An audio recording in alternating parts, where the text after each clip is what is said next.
نہ جانے وہ کہاں ہوگا، کیا کر رہا ہوگا، کیسا ہوگا، بس یہ سوچے جا رہی تھی۔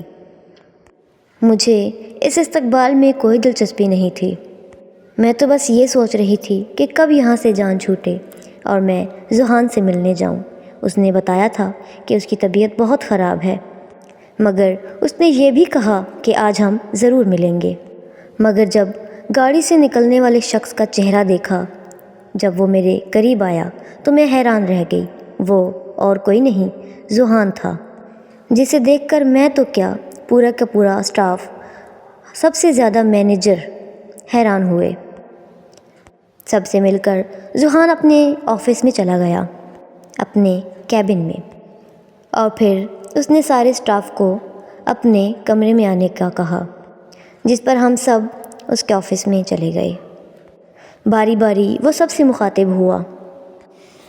بہت سارے سوال تھے میرے ذہن میں، بہت کچھ پوچھنا تھا کہ ایک مالک ہوتے ہوئے، اس پورے ہوٹل کا آنر ہوتے ہوئے، مالک ہوتے ہوئے، وہ ایک ویٹر کی نوکری کیوں کر رہا تھا۔ جاننا تھا مجھے اس کی زبانی۔ مینیجر ذوحان سے مخاطب ہو کر بولا، سر آپ اس ہوٹل کے مالک تھے تو آپ نے ویٹر والی نوکری کیوں کی؟ مینیجر بہت گھبرا گیا تھا اور وہ ڈر ڈر کر پوچھ رہا تھا، کیونکہ اسے اپنا انجام نظر آ رہا تھا۔ ذوحان نے اس سے کہا تھا کہ اگلی ملاقات تم بھول نہیں پاؤ گے۔ ذوحان مسکراتے ہوئے اپنی کرسی سے اٹھا اور مینیجر کے پاس آیا۔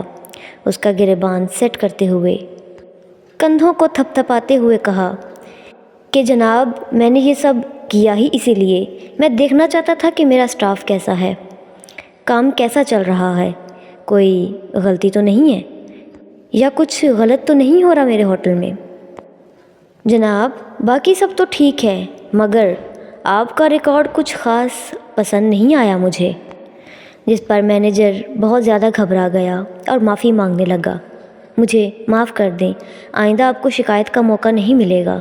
میں وعدہ کرتا ہوں، آپ جو کہیں گے، جیسا کہیں گے میں کروں گا، مگر پلیز مجھے نوکری سے نہ نکالیے گا۔ مینیجر کی بات سن کر ذوحان ہنسنے لگا۔ اس نے کہا کہ نوکری سے بھلا میں کیوں نکالوں گا، مجھے تو بہت سا حساب چکتا کرنا ہے۔ آپ کو اگلے 1 سال تک تنخواہ نہیں ملے گی، اور جتنے لوگوں کی تنخواہ آپ نے کاٹی ہے، چاہے بلا وجہ یا کسی نقصان پہ، وہ آپ ہی کی تنخواہ سے پوری کر کے انہیں لوٹائی جائے گی، اور آپ اب سے ڈبل ڈیوٹی جوائن کر رہے ہیں، یہاں تک کہ کھانا سرو کرنے اور برتن دھونے کا کام بھی آپ کریں گے۔ ذوحان کی بات سن کر مینیجر پھوٹ پھوٹ کر رونے لگا اور معافیاں مانگنے لگا، مگر اس کی یہی سزا تھی۔ پھر ذوحان نے سب کو کمرے سے باہر جانے کا کہا کہ اپنے اپنے کام پہ لگ جائیں۔ سب باہر آ گئے اور اپنے اپنا کام کرنے لگے اور مجھے روک لیا۔ میں نے پھر ذوحان سے پوچھا کہ یہ سب کیا ہے، تم نے مجھ سے جھوٹ کیوں بولا؟ آج تک تم مجھ سے جھوٹ بولتے رہے۔ میری بات پر ذوحان نے کہا کہ اس کے پیچھے وجہ تھی۔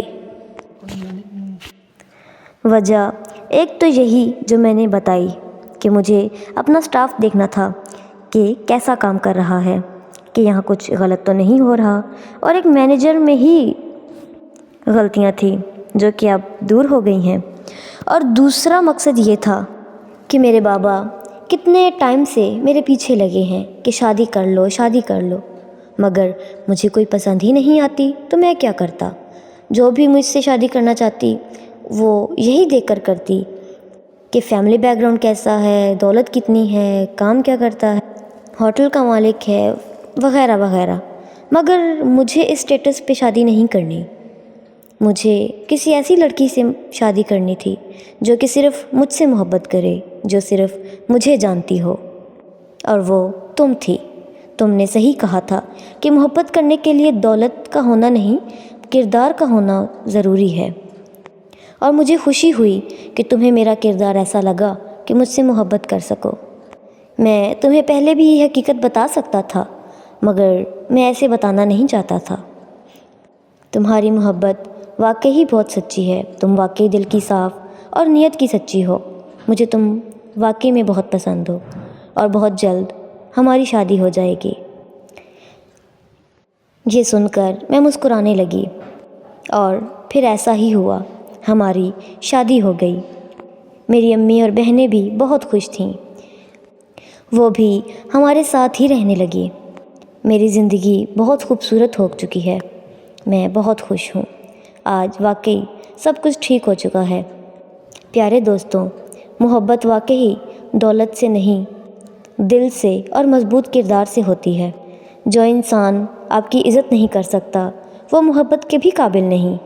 اور یہ بات بھی یاد رکھیں کہ کسی کا حق کھانے سے پہلے 100 بار سوچنا چاہیے، کیونکہ کسی کا کھایا حق کبھی ہضم نہیں ہوتا، اور جو غلطی کرتا ہے اسے ایک نہ ایک دن اپنی غلطی کی سزا ضرور ملتی ہے۔ آج مینیجر کو اس کے کیے گئے تمام گناہوں کی سزا مل چکی تھی۔